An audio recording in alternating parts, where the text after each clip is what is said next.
la quinta parte de la serie titulada El espíritu que sale del abismo o la bestia que sale del abismo. Y antes de leer esta porción en Apocalipsis capítulo 11, rápidamente, este es un estudio, una serie de la quinta parte, en la que estamos tratando de profundizar bastante, tanto en el libro de Daniel como en el libro de Apocalipsis, respecto a la realidad física que nos rodea y a la realidad no física que nos rodea. ¿Qué quiero decir? Ustedes saben que durante muchos años, principalmente en el siglo XX, el siglo pasado, vino lo que se llamó el escepticismo, el agnosticismo, el ateísmo, de personas que se decían intelectuales y comenzaron a decir, pues yo no puedo creer lo que no veo, lo que no siento, lo que no puedo percibir con mis cinco sentidos. El mundo científico en el siglo pasado se cerró totalmente a creer que había una realidad no física. O sea, que pudiera existir un mundo invisible, desde luego, no perceptual mediante los cinco sentidos, y que fuera tan real o inclusive más real que el mundo físico que tú y yo estamos viviendo. Entonces vino, por ejemplo, en 1954 comenzó con el descubrimiento del ADN, el ácido desoxirribonucleico, que a través de los microscopios electrónicos, no se pueden ver a simple vista, los científicos, el doctor Crick y el doctor James Watson, les dieron el premio Nobel de Medicina, 1954, por haber descubierto esta molécula. De 1954 a 1960 aproximadamente, estamos hablando como de 6-7 años, más del 50% de los científicos ateos dejaron el ateísmo y comenzaron a reconsiderar que realmente no podemos cerrarnos y ser tan tontos de creer que somos las únicas personas en el universo. Y que el hecho de que nuestros cinco sentidos no alcancen a ver, a oír, a sentir cosas, no significa que no existan. Y luego la tecnología comenzó avanzando y ahora estamos, y estoy hablando de un año para acá,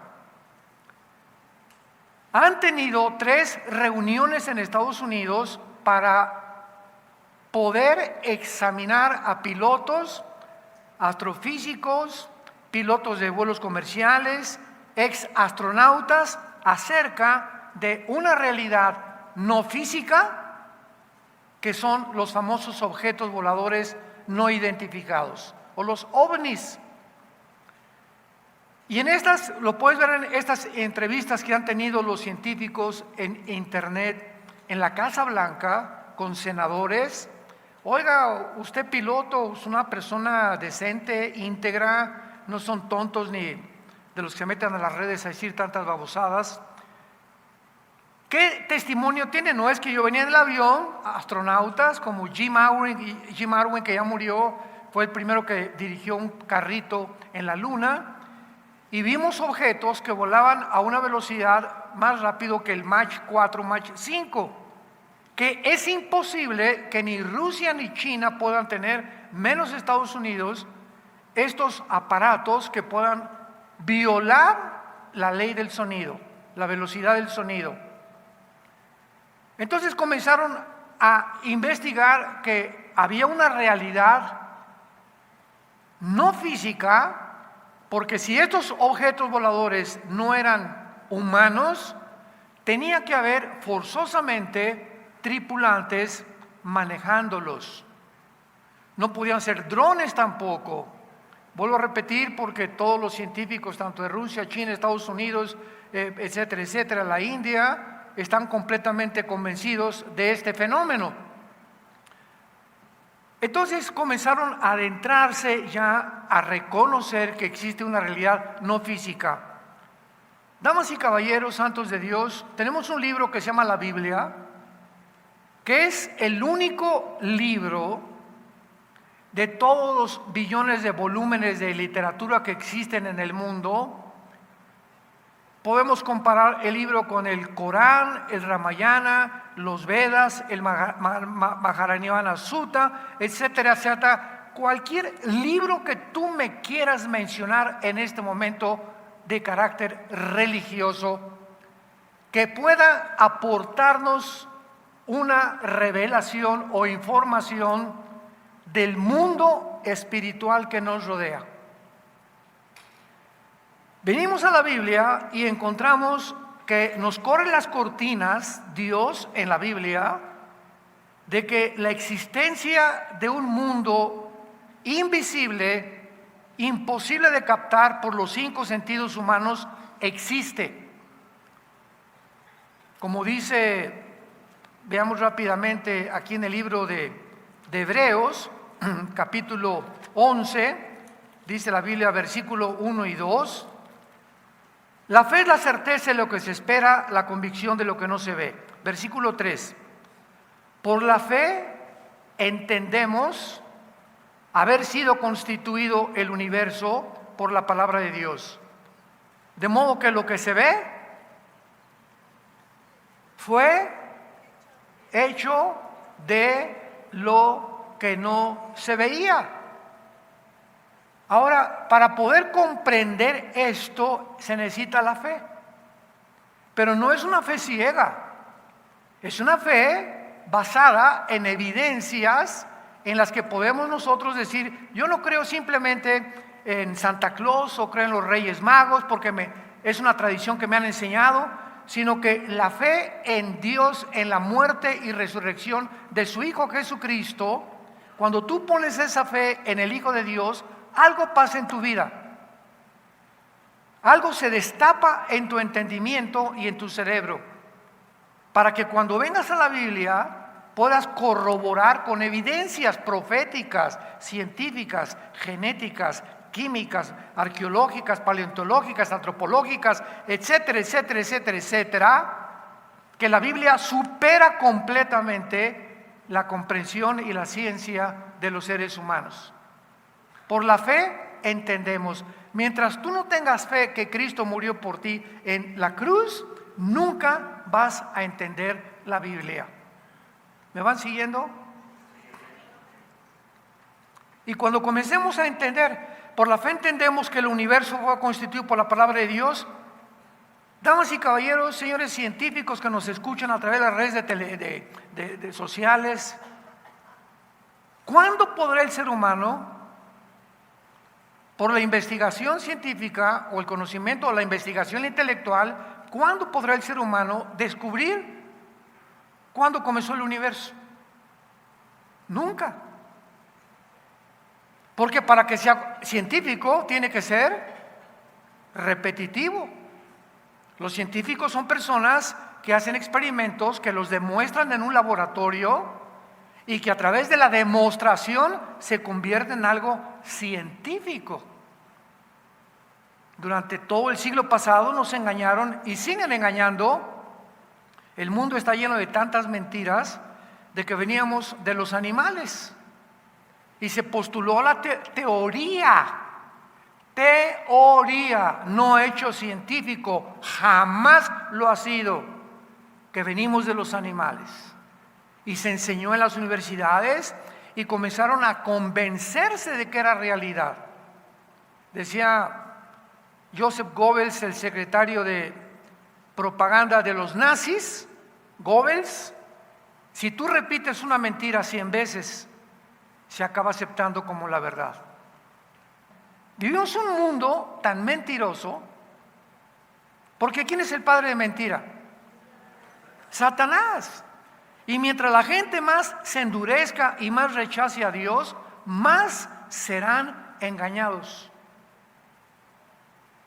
Entonces, en este mundo en que vivimos, para que podamos descubrir de dónde venimos, cómo se hizo el universo, se inventaron teorías. La única teoría que existe actualmente se llama el Big Bang o la gran explosión, que es completamente refutable, absurda y risible. Porque si ahora algún maestro en la escuela o en tu universidad te dice y le preguntas, ¿qué opinión tiene la ciencia de que comenzó el universo? Pues hubo una explosión. Ok, maestro, ¿y quién hizo la explosión? No, chepo. Oiga, la nada no produce nada. ¿Quién produjo la explosión? Para todo efecto tiene que haber una causa, es una ley física. Y mire, se la perdono, maestro. Vamos a suponer que se hizo la explosión. Hasta ahí le voy a dar crédito todavía a usted. La segunda pregunta que le hago yo es, ¿esa explosión puede producir el pensamiento? ¿La materia puede producir el pensamiento, la conciencia? ¿Puede producir la mente humana? Porque la nada no produce nada. Y si hubo una mezcla ahí de mezcla de sopa de fideos con sopa de quién sé qué tantas cosas explican los científicos, y de esta menjurje que se hizo químico, explotó el universo y por ahí salió el sapo, por otro lado salió el conejo y el elefante y el cocodrilo y las aves y el ser humano. Por un accidente, ¿quién podría ya seguir una línea de lógica elemental para convencerme de que eso es? Y yo siempre lo he dicho, una marihuanada. ¿De cuál fumaron? ¿Ustedes se llaman científicos de veras? ¿Cómo podemos hoy llegar al siglo XXI y comenzar a decir, como Klaus Schwab, el presidente del Foro Económico Mundial, que van a crear una superraza? Que como venimos de una célula, de una amiba, hemos llegado a un punto evolutivo donde el ser humano necesita evolucionar. Y ahora se puede, ¿por qué? Porque tenemos la ciencia y la genética, la tecnología que ha llegado al ser humano, las computadoras cuánticas interdimensionales están capacitadas para que el ser humano sea el amo del universo. Somos dioses. Así lo repitieron en el Foro Económico Mundial, en la reunión de Davos, Suiza, más de 50 personas, politólogos, científicos, políticos y de toda índole. Ahí estaban los Rothschild, los Rockefeller, Bill Gates, Mark Zuckerberg y todo un gambito de personas, un espectro de personas que consideran los más multitriquintillonarios del mundo entero, que tienen ahora el derecho por su dinero de comenzar a dictar los protocolos, no los gobiernos. A los gobiernos ya les robaron su soberanía nacional. Ahora es un grupo, una élite de personas las que están diciéndole a los gobiernos, ahora todos los gobiernos del continente americano tienen que dictar el aborto. Y en México hace una semana se acaba de penalizar el aborto. Y lo aceptó México, Nicaragua, Argentina, Bolivia, etcétera, etcétera. Desde luego que Nicaragua, Ecuador, Venezuela, Cuba, ¿desde cuándo? Pero a todos los gobiernos se tienen que someter. Y si no aceptan y no comienzan a despenalizar el aborto, les quitamos el subsidio y el dinero que ustedes deben de deuda externa. Y ningún país quiere en el continente americano quedarse como los pollitos, ¿verdad? No, pues ¿qué necesitamos hacer? Necesito dinero para esta cosa y para este proyecto, etcétera, etcétera. Pues la condición es, tienes que implementar la doctrina de ideología de género en las primarias y enseñarle a los niños de 5 años que se pueden masturbar. Y que la pedofilia se va a aceptar como una cosa de ley. Y que el aborto tiene que ser legal. Y que ya no metan a la cárcel a nadie que quiera realizarse un aborto. Y si no, no hay presupuesto para esa nación. ¿Quién dicta ese protocolo?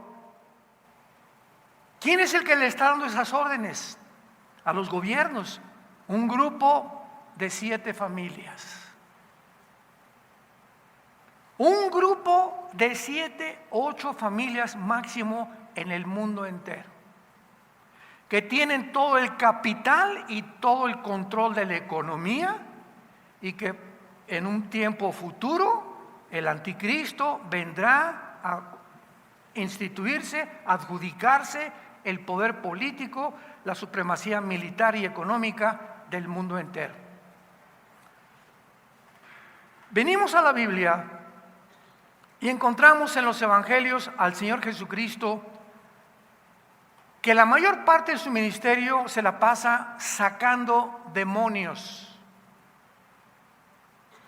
sacando espíritus que la gente decía que eran fantasmas, los Cherokees, los Sioux, los Apaches, los indígenas que fundaron Estados Unidos, creían en los espíritus nada más.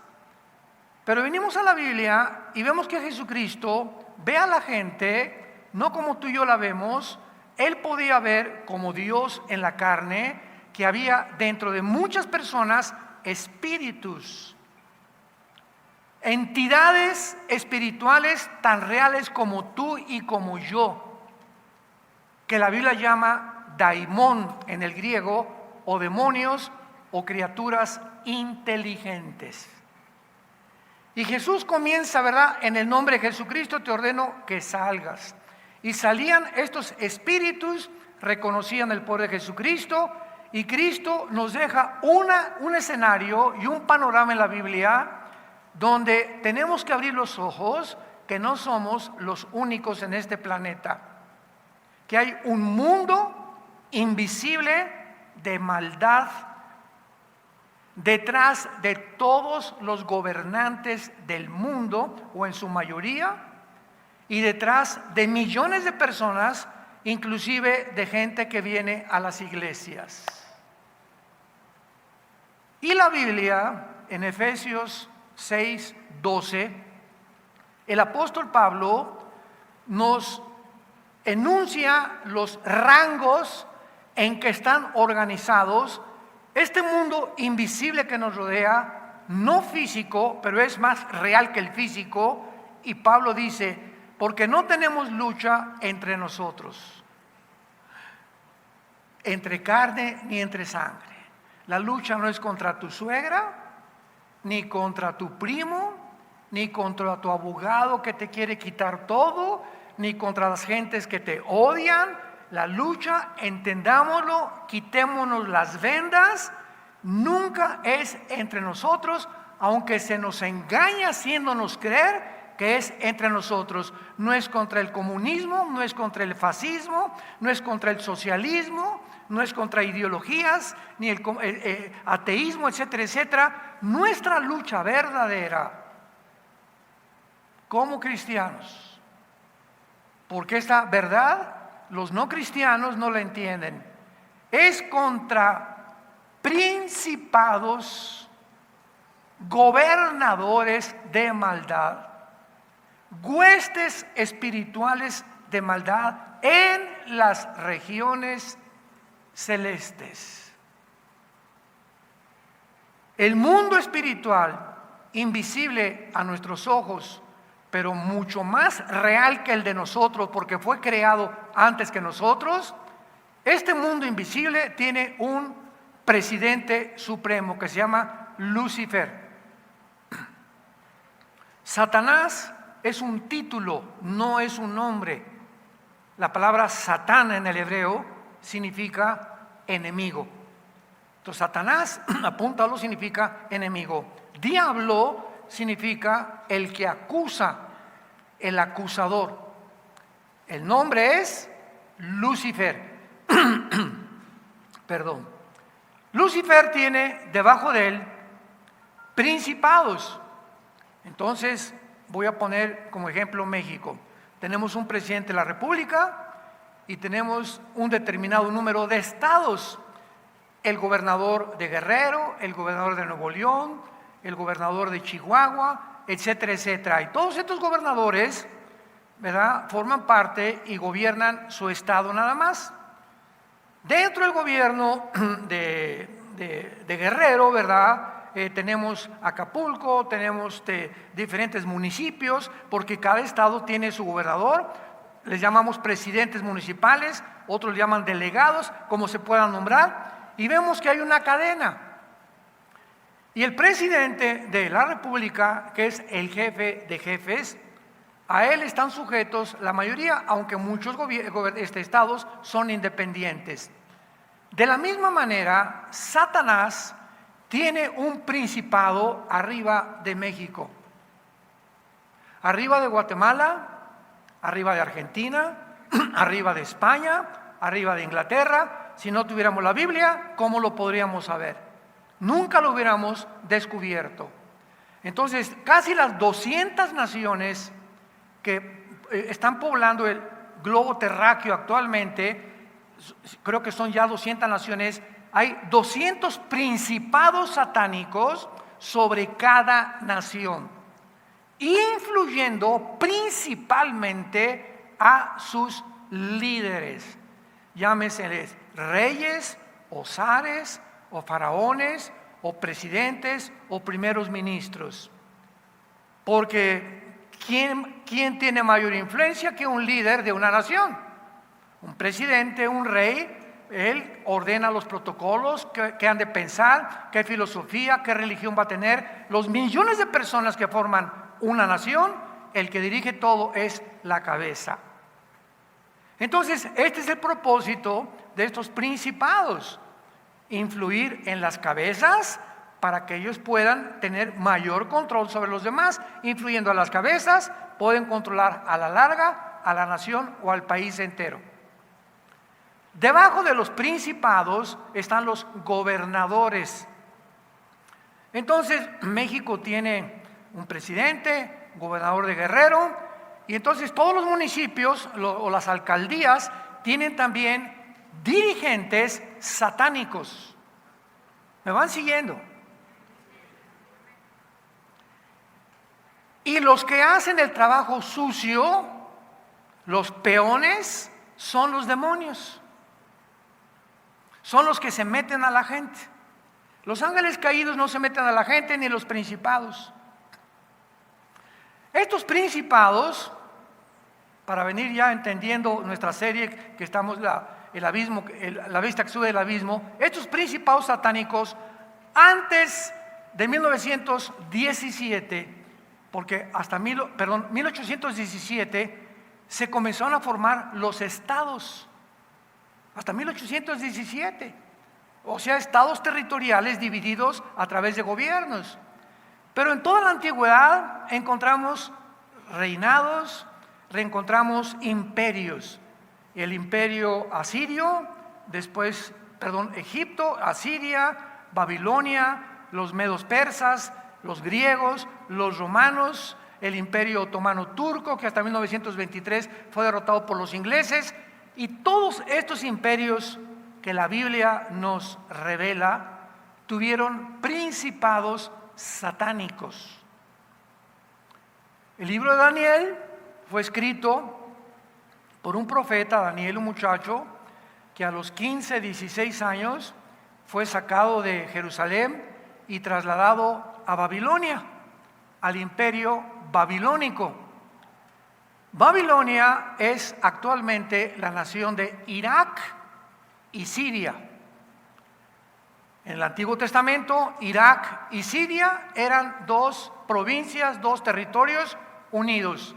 Se le llamaba la Mesopotamia porque significa la tierra dividida de dos ríos, porque estaban divididos el Medio Oriente del Oriente o del Asia central y media por el río Tigris y el río Éufrates, que sale de Turquía y desemboca hasta el Golfo Pérsico. Hasta el siglo XX vinieron las divisiones del Medio Oriente, hasta el siglo XX, cuando los ingleses por más de 500 años derrotan al Imperio Otomano Turco, perdieron la Primera Guerra Mundial, los turcos, y los ingleses y Francia dijeron, bueno, Jordania va a estar aquí, a Israel le damos este pedazo, Egipto va a tomar este pedazo, el Líbano, etcétera, etcétera. Y ellos de 1923 a 1948-49, todo el Medio Oriente, como lo conocemos ahorita, es un Medio Oriente dividido por territorios de acuerdo a los ingleses y a los franceses. Los ingleses y los franceses hicieron lo mismo en África. Ahorita, ¿cuántos de ustedes oyeron el golpe de Estado en Níger? Es diferente a Nigeria. En el continente africano hay una nación que se llama Níger y otra que se llama Nigeria.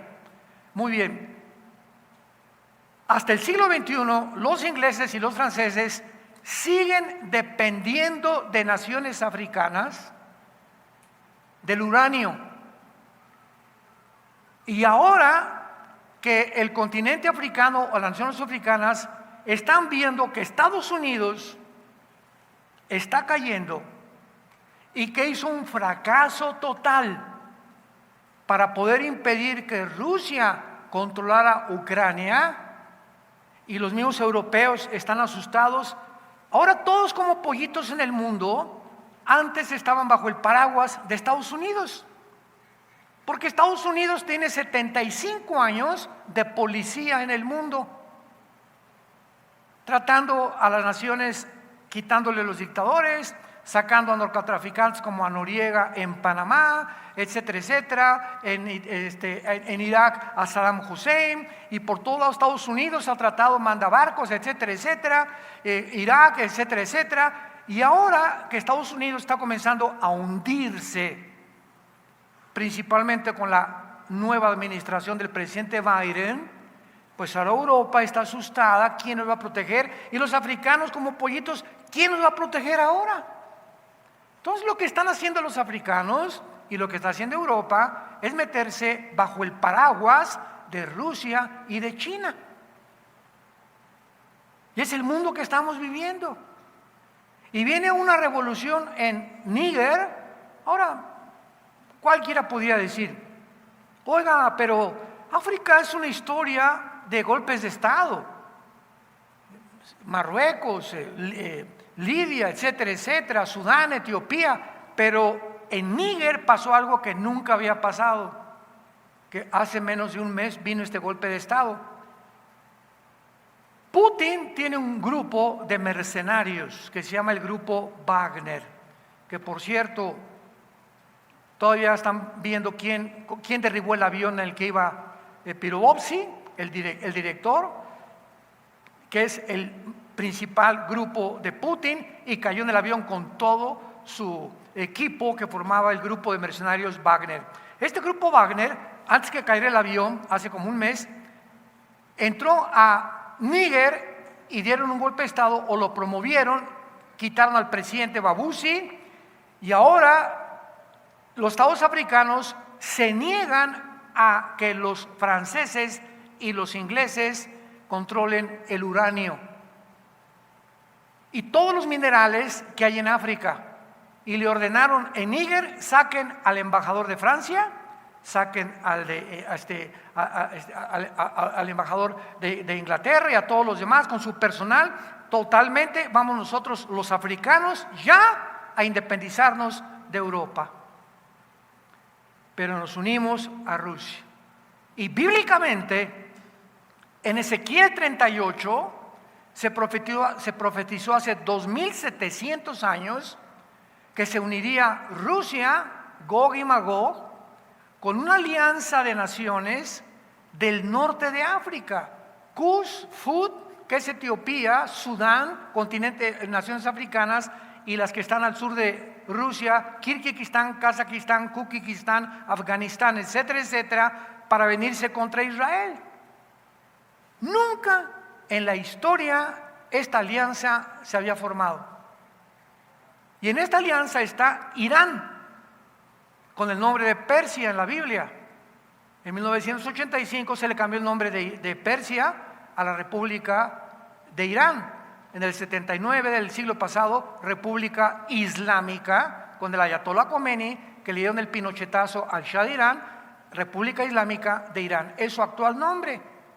Entonces, ante nuestros ojos ahorita, yo veo las noticias, cada semana está pasando algo en el mundo grave. El siglo pasado, en el 69, el hombre llegó a la luna. 1970, las computadoras.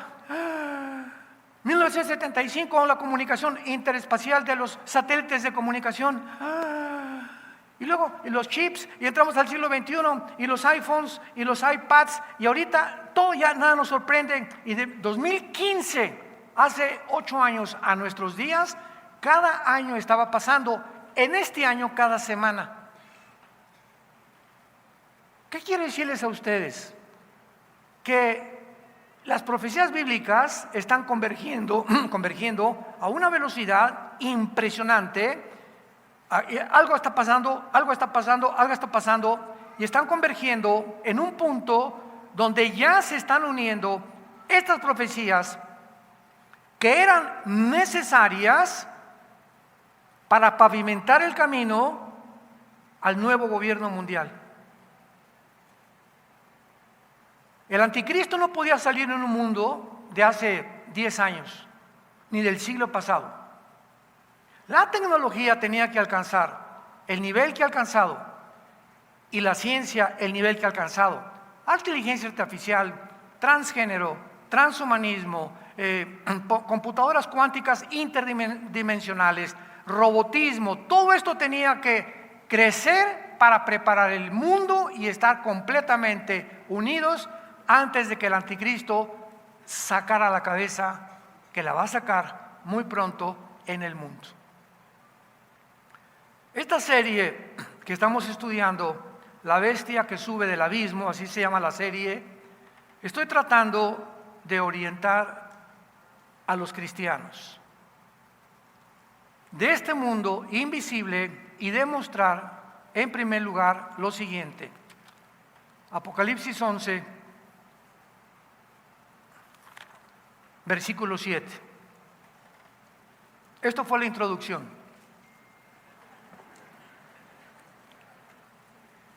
Cuando hayan acabado su testimonio, está hablando que antes que venga Jesucristo, un año tal vez antes, y es la última parte de la semana 70 de Daniel, los 3 años de tribulación, Dios va a levantar primero 144,000 judíos.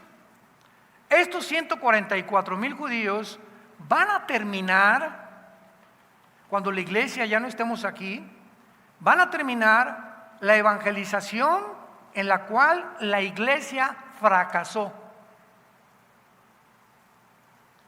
La iglesia termina en el arrebatamiento, en el rapto. La iglesia desaparece. Ese es el final de la iglesia, pero no es el final de Israel. Israel es una entidad completamente diferente a Israel. La iglesia es el cuerpo de Cristo. Seres humanos unidos a Jesucristo por el bautismo del Espíritu Santo, cosa que no existía en el Antiguo Testamento. Sin embargo, Israel rechaza al Mesías, lo crucifican y gritan: la sangre sea sobre nosotros. Se autoproclama Israel una maldición. Y Cristo les grita a Jerusalén, Jerusalén, Jerusalén: ¿cuántas veces vine a reunirte? No conociste el día de tu visitación, pero me volverán a ver cuando digan, y dijo Jesucristo, Baruch Hashem Adonai Eloheinu. Volveré cuando ustedes digan, bendito el que viene en el nombre del Señor. Hasta entonces regresaré por ustedes. Y hasta este momento regresaron en el 48, vino la independencia nacional de Israel, pero Israel sigue en incredulidad. Gracias a Dios que hay miles de judíos étnicos que han aceptado a Jesucristo como su Mesías.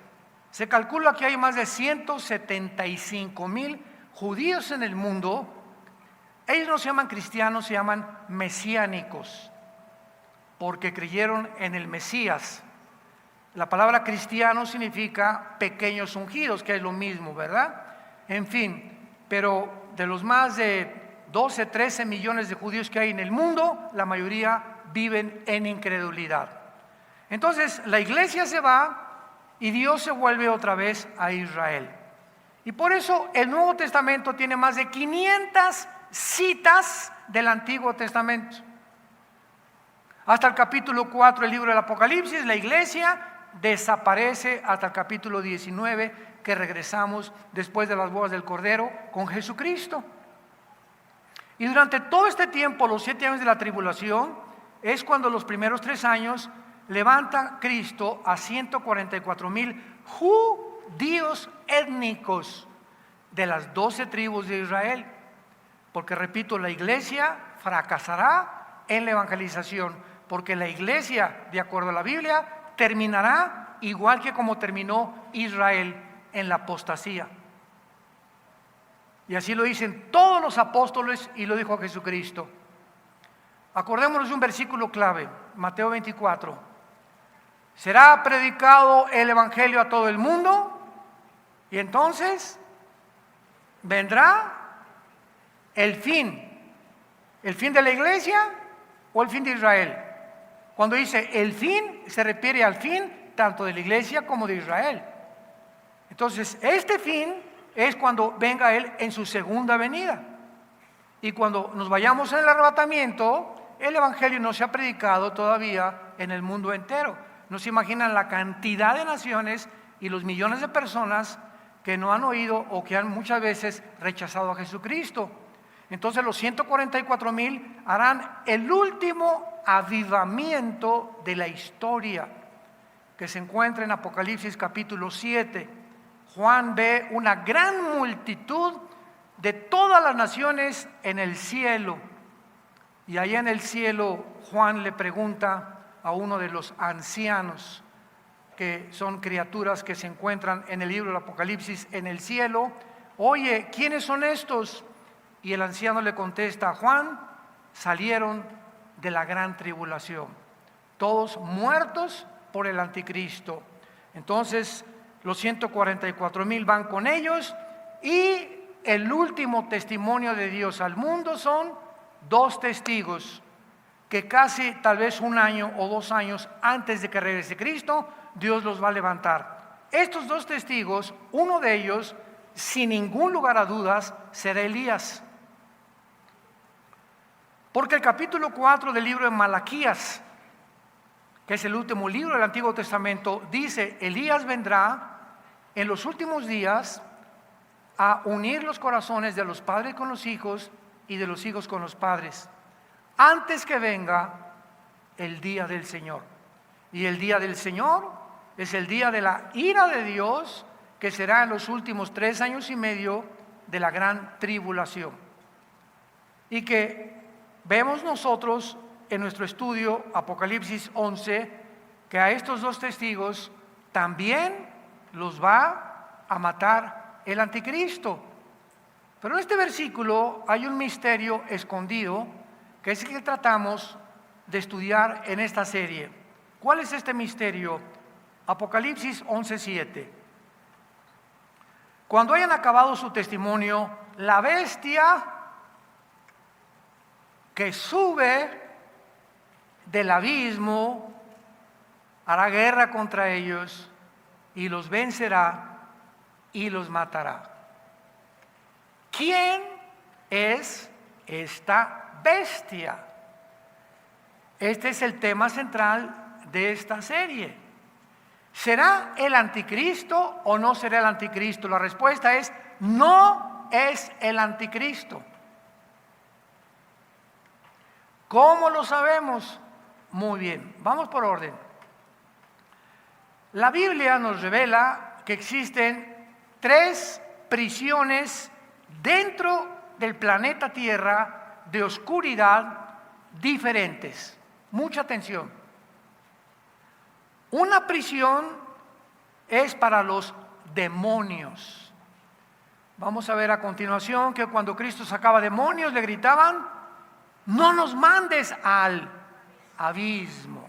Muy bien, el abismo es el lugar, la prisión, Santa Marta Catitla, de los demonios. Están ahí esperando todavía el juicio final. Hay otra prisión para los espíritus humanos que se llama infierno.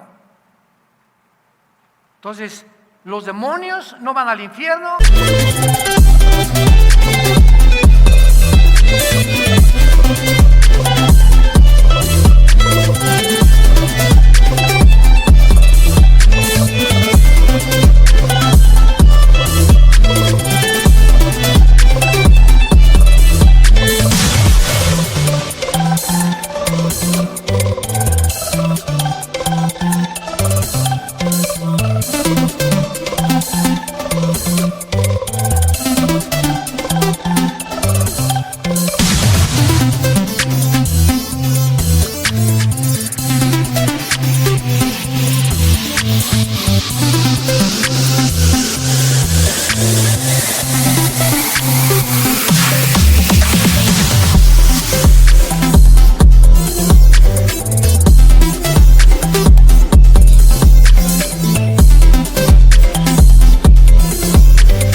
Ni si tú te mueres sin Cristo vas al abismo, bajas al infierno, que en el griego se llama Gena, con H intermedia y doble N. Y hay otra prisión para los ángeles caídos que se llama el Tartarus, que en 2 de Pedro capítulo 2 se tradujo infierno, desgraciadamente, pero es la palabra Tartarus. Cuando nuestro texto en Apocalipsis 11:7 dice que la bestia o una bestia, vamos a ver quién es esta bestia, sube del abismo, no puede ser el anticristo, porque el anticristo, aquí dice que esta bestia existía antes y que antes de que venga Cristo va a subir del abismo. Y la Biblia enseña que los espíritus humanos, Hebreos capítulo 9, está establecido que muramos una vez y después el juicio. Entonces, no hay ningún espíritu humano que salga menos del abismo, porque el abismo es para los demonios y tienen un ángel que se llama Abadón, Apocalipsis 9, 10 y 11, y los espíritus humanos están en el infierno. Entonces, si va a subir del abismo, tiene que ser un ángel caído.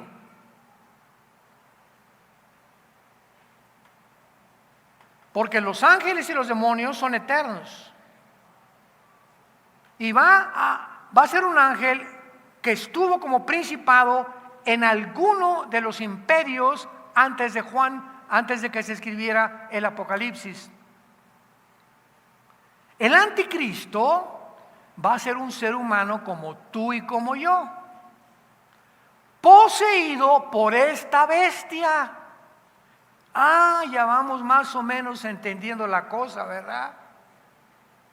Esta bestia va a entrar dentro del anticristo, como entró dentro de Alejandro el Magno y de Nabucodonosor y de otros imperios y de otros dictadores en el pasado, que cuando terminó su reinado fue recluido al abismo, y va a salir y va a entrar en el anticristo. Y esta bestia va a usar al anticristo como un títere. Es como un guante que tú le metes la mano, ¿verdad? Y lo mueves, y el guante no es el que se mueve, es la mano que está debajo del guante. Entonces esta bestia va a entrar en la persona del anticristo, y todo lo que el anticristo haga lo está haciendo la bestia dentro de él.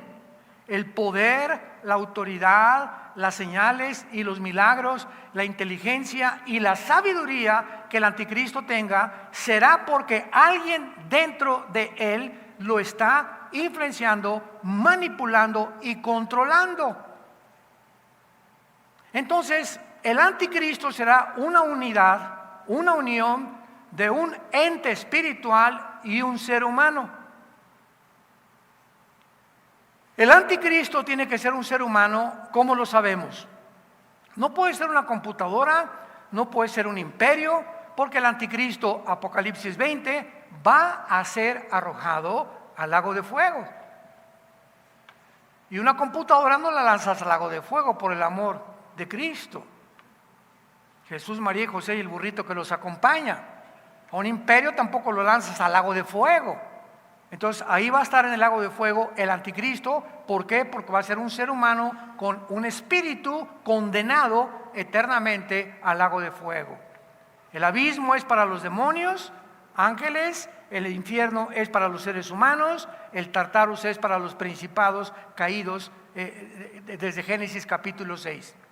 Entonces, hasta este momento ustedes más o menos, con esta introducción de los 4 conferencias que ya anticipan esta quinta conferencia, tienen ustedes ya por lo menos material, los que nos ven por la televisión también, para que podamos continuar desarrollando este tema, la bestia que sube del abismo. Pero antes hay que comprobar algo muy importante. Vayamos a Apocalipsis 17 para que esto quede muy sellado en tu entendimiento. Apocalipsis 17, versículo 8. La Biblia sabemos que no es de interpretación privada, ¿verdad? La Biblia se interpreta a sí misma. Nadie puede decir, pues yo pienso que esto significa, o yo creo esto. Espérame tantito, es la Biblia misma la que interpreta las cosas que parecen dudosas o los misterios que a los cristianos, por nuestro limitado entendimiento y conocimiento espiritual, necesitamos estudiar diligentemente para encontrar la verdad. Apocalipsis 17, 8 nos da la respuesta. La bestia, está hablando de la misma bestia que has visto, observen, era y no es, y está para subir del abismo. En tiempos de Juan, hace 2000 años, esta bestia no estaba en el mundo. Cuando escribió Juan el Apocalipsis, la bestia que estaba en el mundo era la que controlaba el imperio romano. Pero aquí está hablando de una bestia que en el tiempo de Juan no existía en el mundo. Entonces es imposible que sea el principado que gobernó Roma o el imperio romano el que pueda venir a meterse al anticristo. Esto lo vamos a ver después. Esta bestia era y no es en el tiempo de Juan. Esta bestia estaba en el abismo todavía. Hay un zumbido en el sonido muy fuerte. Y en tercer lugar, está para subir del abismo, o sea, va a suceder en el futuro e ir a la perdición. Entonces ya estamos entendiendo claramente. Nuestro pasaje original, Apocalipsis 11:7, la bestia que sube del abismo los perseguirá y los matará, que es el que infundirá sus poderes al anticristo.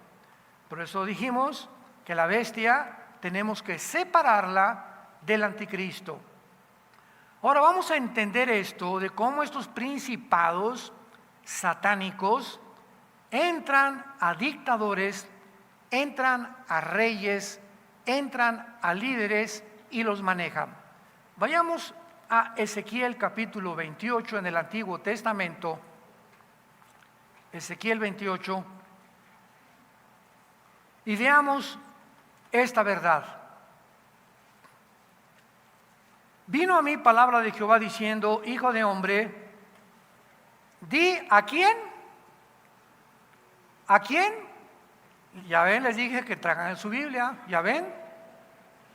Sí, eso es lo que pasa. Adivinen. A ver,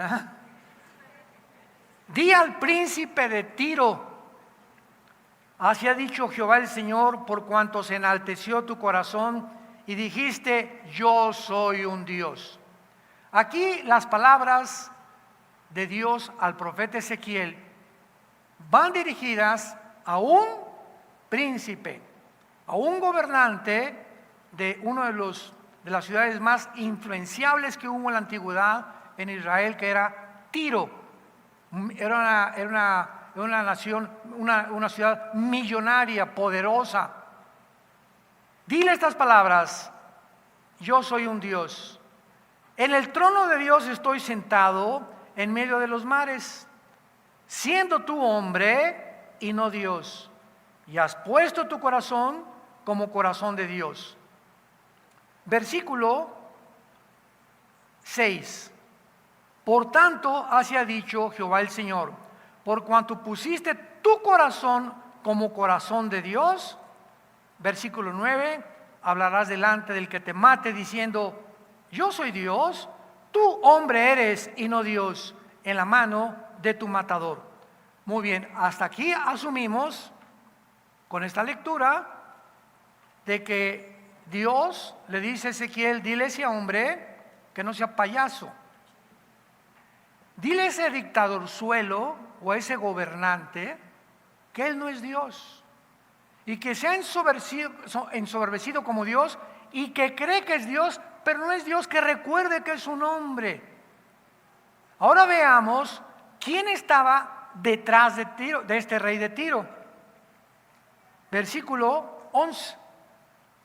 Vino mi palabra de Jehová diciendo, hijo de hombre, levanta endecha sobre el rey de Tiro. Otra vez le da otro mensaje Dios a Ezequiel. Y ahora Dios con este segundo mensaje nos corre la cortina del mundo espiritual que operaba detrás del rey de Tiro. Y dile, así ha dicho Jehová, el Señor, tú eras el sello de la perfección, lleno de sabiduría y acabado de hermosura. En Edén, en el huerto de Dios, estuviste. Nos detenemos aquí. ¿Podrá referirse al rey de Tiro como persona? Cuando leemos la creación de Satanás, más adelante, vemos que está refiriéndose a Lucifer. Tú eras el sello de la perfección. Y de aquí en adelante, describe la creación de Satanás. Tú eras el sello en el huerto. El rey de Tiro nunca estuvo en el Edén. Y cuando Adán y Eva fueron tentados, ¿quién estaba en el Edén? Lucifer, la serpiente antigua, el dragón, que se llama Satanás. Entonces vemos cómo ahora, en esta segunda parte, ya Dios nos quita las vendas y nos muestra que detrás de ese rey de Tiro, Lucifer estaba ya actuando. Y por eso se creía Dios. Porque Satanás siempre ha usado a todos los seres humanos, llámese Benito Mussolini, Adolfo Hitler, Alejandro el Magno, todos los Césares romanos, todos estos dictadores, Napoleón Bonaparte, los conquistadores que tú me quieras mencionar, Gengis Khan, Aníbal, etcétera, etcétera, etcétera, todos se han creído dioses. Todos se han creído salvadores del mundo. Todos han rechazado el consejo de nadie. Los césares romanos mandaron al imperio romano que los adoraran como dioses. Y cuando los cristianos en el primero, segundo, tercer siglo de nuestra era, se les mandó el César es Dios, en los coliseos llegaba el César. Hay una historia de Antipas que está en Apocalipsis, el testigo fiel, así se le llama. Y el César dijo, todos aquellos que me reconozcan que yo soy Dios, o Curios, el amo y el Señor, hínquense. Y se quedó un hombre parado, Antipas. Y le dijo el César al centurión romano, ¿quién es ese que me está desafiando? ¿Cómo es que no se hinca ese señor? Ve con él y dile que si no lo vamos a echar a un horno de lava de fuego hirviendo. Y fue el centurión romano y le dijo a Antipas, Antipas, dice el César que tú no puedes desafiarlo, que te hinques si no estás condenado a muerte. Y Antipas le dijo al centurión, dile al César que solo hay un Dios y un solo rey que se llama Jesucristo. Y fue quemado vivo Antipas.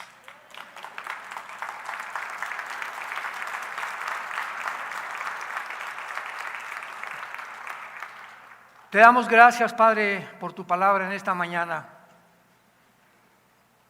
Lámpara es a nuestros pies, lumbrera a nuestro camino. No hay nada torcido ni perverso en ella. Todas ellas son rectas al que entiende, y sabios y comprensibles a los que han alcanzado la sabiduría.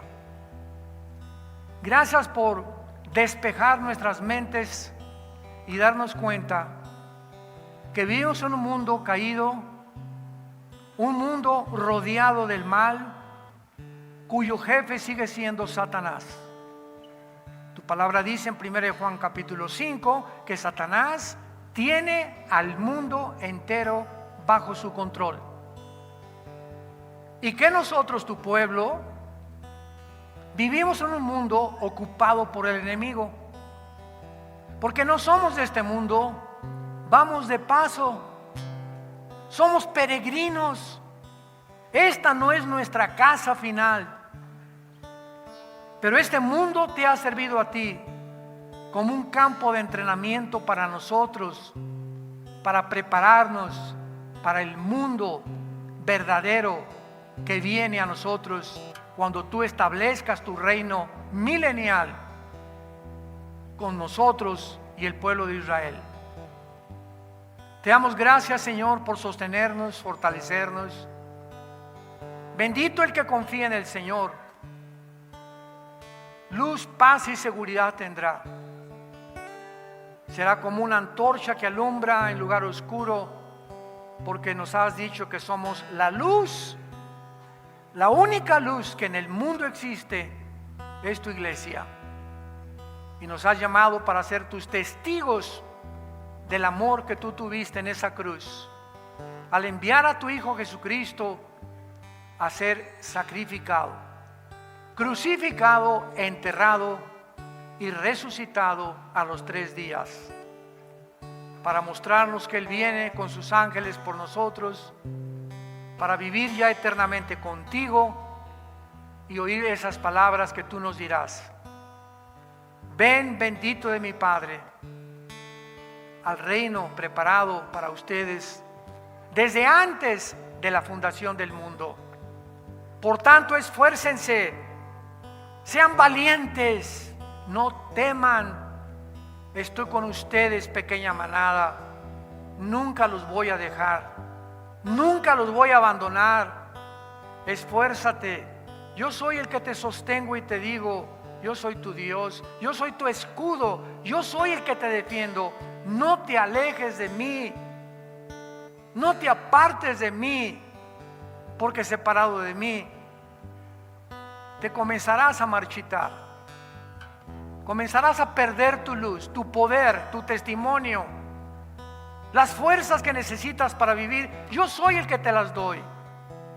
Así como los principados y el mundo satánico influye a seres humanos para autodestruirse y para engañarlos, yo he venido para entrar dentro de ti y darte vida y vida en abundancia. En esta mañana, a todos ustedes que no tienen a Cristo, dile en tu corazón estas palabras. Acéptalo como tu Señor y como tu Salvador. Te pido perdón, Padre, por mis pecados.